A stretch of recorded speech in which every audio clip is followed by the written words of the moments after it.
está omisionada en la pastoral juvenil nacional. No sé por qué no fue cura.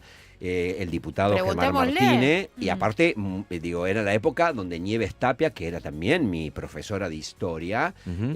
compartíamos la pastoral juvenil. ¿Verdad, Germán Martínez, diputado nacional? No, estás confundiendo Digo, fechas. Yo soy más chico que vos, así que por la... y soy Pero- más chico que y soy más chico que Nieves Tapia, digamos, no, así que nada. No, yo soy de vos, de la generación siguiente a todo esto. Sí, es verdad, es pero verdad. No, y nunca tuve ni en mis planes en la cuestión vocacional de sacerdocio, así que esto Bien. siempre me gustó. Pero estar del lado eran de los épocas muy laicos. fuertes de la pastoral juvenil nacional. Sí, sí, muy fuerte, hicimos cosas muy lindas. Una amiga creo que tenemos en común, que es Evangelina Petrelli, Así es. me invitó en su momento a ser parte del equipo de la Pastoral de Juventud Nacional y hicimos cosas que realmente llamaron la atención en aquel momento, una encuesta nacional de referente de Pastoral de Juventud, un plan nacional de Pastoral de Juventud, apoyábamos y hacíamos proyectos sociales con financiamiento. Bueno, yo era un poquito el encargado de ese tipo de cosas, de proyectos sociales de la Pastoral de Juventud, y tengo el mejor de los recuerdos. Pero ya estamos más acá, estamos hablando Sí. de 2000, 2001, ¿no? Sí, pero Germán, este haber estado en la pastoral juvenil, el meterte, el estar en los barrios, ¿fue un salto también para hacer política? Bueno, yo si algo recuerdo, yo empecé así, yo empecé con una radio comunitaria por cable en Rosario, en una villa donde laburaban los salesianos, en Villa La Cerámica, en la capilla Nuestra Señora de Itatí, y arranqué con un proyecto de comunicación popular, o sea, no arranqué por el lado religioso. De ahí después me enganché mucho en la pastoral juvenil salesiana, una mezcla de grupos juveniles, después algunos grupos misioneros, hice todo el caminito de responsable de la pastoral en mi parroquia, en la diócesis, en la inspectoría salesiana, bueno, y ahí, y sí, nosotros siempre entendíamos que la política era la máxima forma de servir a los demás, digamos, ¿no? Ustedes no enseñaban eso, ¿no? Ustedes no enseñaban Sí, de sí. que cuando uno quiere también servir al prójimo hay determinados espacios y lugares, y que la política, en tanto actividad que tiende al bien común, era el máximo nivel de servicio, ¿no? Y es muy importante esto. ¿Sabes por qué, Germán? Y está bueno que haya salido sin esperarlo como parte del reportaje. Vamos a hablar de las leyes y todo eso, pero ¿no? Viste que está este concepto de que la política es mala, de que convertirse en político es casi hasta sería como para nosotros un pecado. Te vas a meter en eso que es corrupto, que es sucio. ¿Cómo tenemos Bueno, que pero yo fui educado en reivindicar la política y al político? Pero yo estoy educado un poquito a ver, esto que vamos a ponerle fecha a las cosas, ¿no? Mi primera experiencia, como te decía, año 89, de tarea social en un barrio de Rosario, pero yo termino mi secundaria en el 93, y quizás el momento de mayor participación es en los primeros años de la universidad. Y era la segunda parte de la década del 90, donde la concepción respecto a la política no era muy distinta de la que hoy se pretende instalar, ¿no? Y por lo tanto también peleábamos contra esas cosas, ¿no? Peleábamos contra la idea de que no había que meterse, que no había que hacer nada, que había que refugiarse en lo privado, que había que...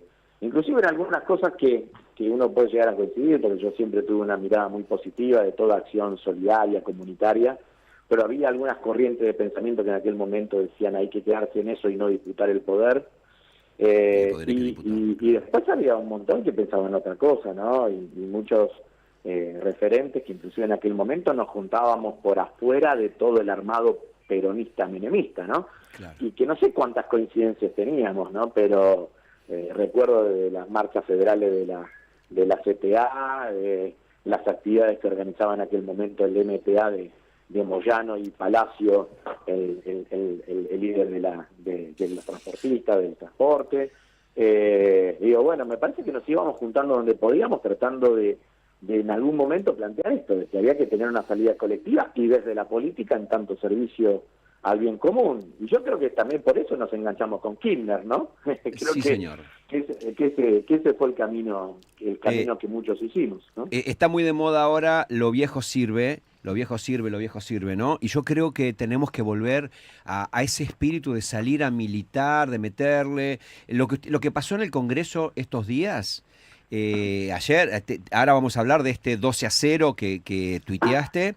Es volver a reivindicar la política. Una vez discutimos, vos acá me cagaste a pedo, ¿no? Porque yo decía, ¿qué hacen los políticos? ¿Qué es lo que nos decía la gente? Bueno, estamos peleándola en el Congreso, me lo dijiste, y está bueno. Ahora se nota cuál es el trabajo de la política y cómo hay que volver a reivindicar el laburo político, cómo hay que reivindicar la Cámara de Diputados, cómo hay que reivindicar la Cámara de Senadores. Es ahí donde se da pelea y es ahí donde tenemos que ahora salir a votar. Es decir, a ver, ¿qué queremos ahí adentro? Es ahí donde hay que poner frenos. Para eso están ustedes también. Así que todo como que cierra, Germán. Sí, lo que pasa es que en ese momento que hablábamos, nosotros hacíamos el mismo esfuerzo con nuestros bloques, tanto en diputados como en senadores, lo que pasó es que no ganábamos votaciones. Claro. Entonces parecía como que no hacíamos nada, ¿viste? Sí, la sí. Argentina y nuestros compañeros también tienen algo de resultadismo, ¿no? Cuando perdés votaciones es como que nadie nota el esfuerzo, cuando ganás votaciones sí.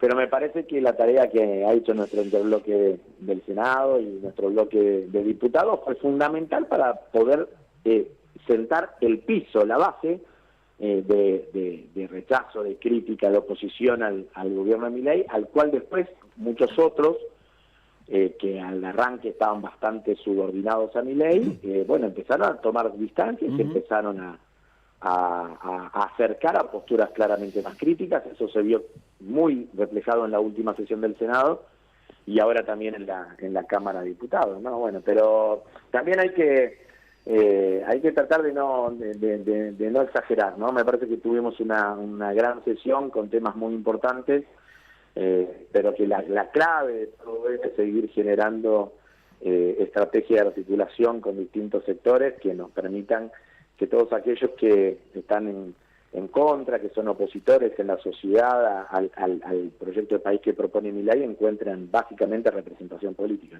¿Percibís que en el gobierno están enojados, están molestos con esto, que viene una estocada fuerte?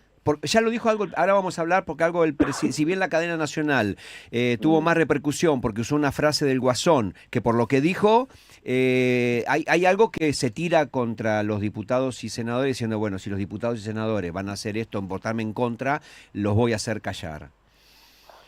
Bueno, primero que no encuentro nada nuevo en lo que dijo el presidente y en esta actitud. Te recuerdo que a los 10 días de asumir el gobierno y que cuando asumió le dio las espaldas al Congreso a la hora de hablar, se despachó con una cantidad de insultos a diputados. Pero en aquel momento me acuerdo que nos había dicho que todos aquellos que no queríamos que las leyes salgan, las leyes que él impulsaban, en realidad que éramos coimeros que estábamos buscando un retorno para poder votar a favor. Yo lo denuncié penalmente al presidente el 30 de diciembre del año 2023, a los 20 días de asumir el gobierno, ¿no? Y me parece que eso después, cuando le fracasó la ley base por primera vez, se la agarró con los gobernadores y en otro momento con otro bloque que en aquel momento él se llamaban dialoguistas, y después se la agarró contra los periodistas, y después se la agarró con los científicos, y se la agarró con los universitarios, se la agarró con los jubilados, y se la agarró con las personas con discapacidad.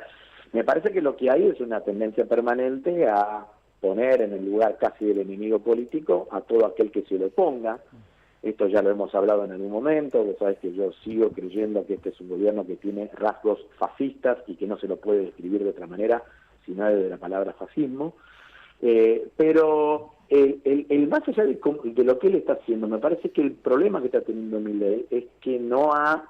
Viste que la tecla F5 en la computadora es la que actualiza, ¿no? Sí. Bueno, me parece que no ha actualizado el mapa político.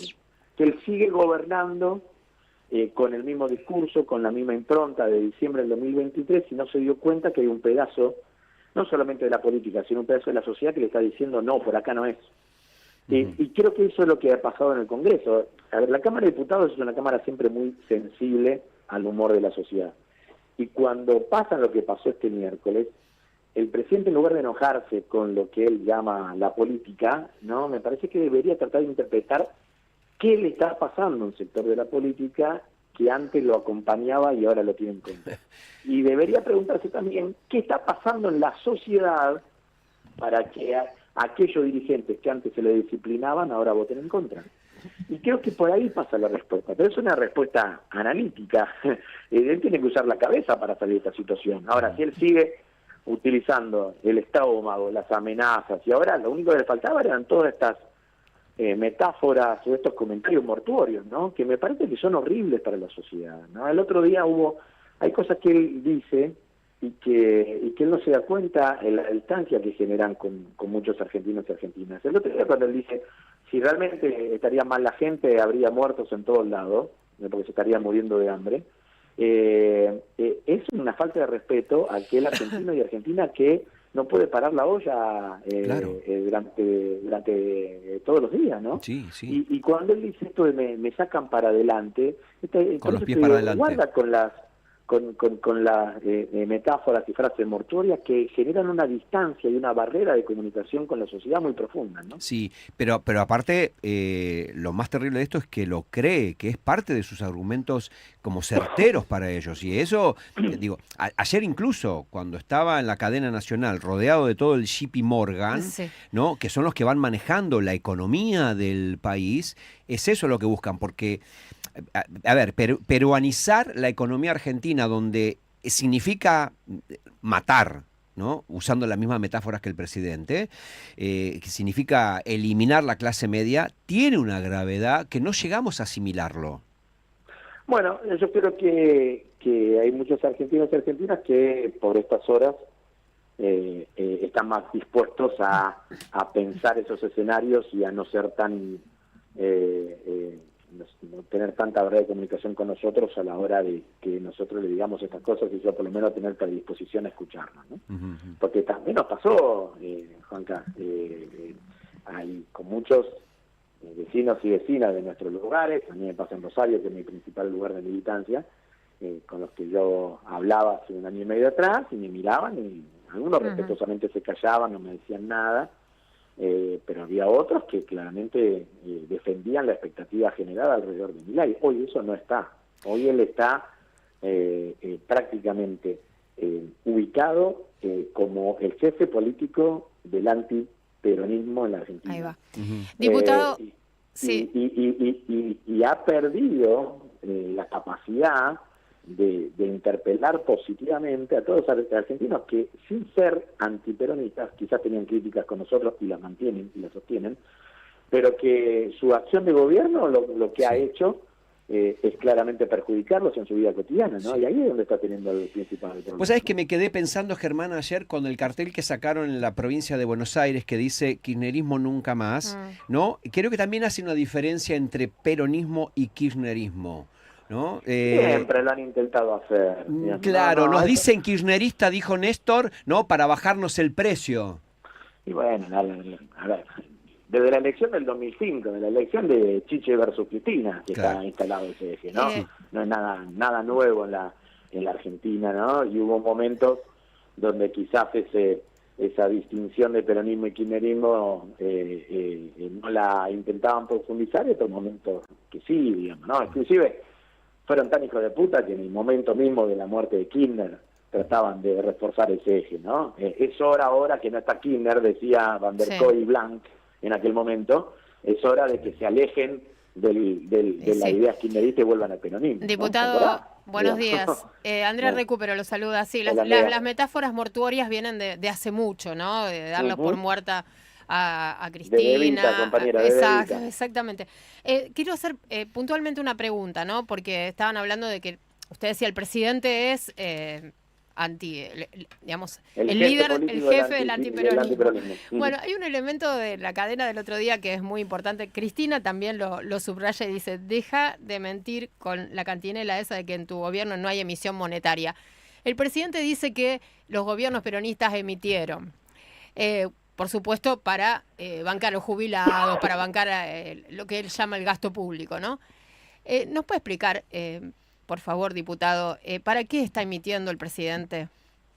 básicamente para poder garantizarle la tasa de interés que necesitan los bancos para no irse al dólar, para poder garantizarle los pagos que necesita los intereses de deuda y el Fondo Monetario Internacional, y lejos está de utilizarse esa ampliación de la base monetaria para cualquier acción que permita recuperar el crecimiento económico y recuperar niveles de distribución del ingreso. O sea que el presidente miente cuando dice que su No está gobierno emitiendo. no emite.